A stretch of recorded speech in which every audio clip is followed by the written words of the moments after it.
Sometimes we just need to spend time with God. And God's presence is sometimes all we need to realign our perspective. And in light of God's presence, Isaiah saw himself and confessed his sin before God. Then in verse 6, we see the seraphim went to Isaiah. We know that the seraphim constantly worshiped God and was ready to do whatever God wanted. So when the seraphim went to Isaiah, it was God who initiated that act. God went after Isaiah and saved Isaiah. Isaiah didn't earn this. God chose Isaiah. And then the seraphim flew to Isaiah and with a burning coal touched his lips.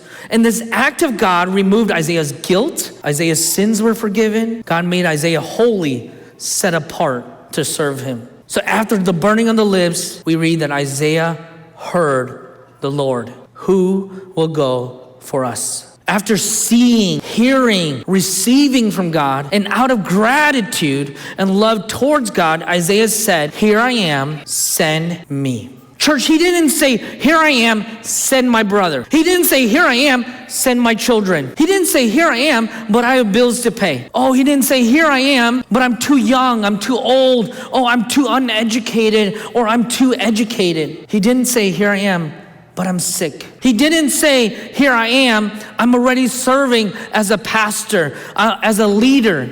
Send someone else." He didn't say, "Here I am, send me, but here's my plan." He said, "Here I am, send me." And this is the crazy part. In a sense, Isaiah didn't know what he was saying yes to. He didn't know the message. He didn't know the plan. Isaiah was simply saying yes to his king. And in verses 9 to 10, Isaiah learns about the mission and message. The mission was not a happy one or successful one, and he would share, but nobody would actually care. It was as if he was being sent to a megachurch to watch it wither and die. Imagine going to a church where in the first month 1,000 people leave, then there's 500, and then there's 10. Guarantee you, if that happened today, that pastor would be fired. Can you guys imagine being in Isaiah's shoe in this moment? So he asked a legitimate question. How long will this go on? And God didn't say, "Oh, this is going to keep going until 40 years or 2 years or 40 days. God said this is going to keep going until there's a stump or a remnant left. And church, that was enough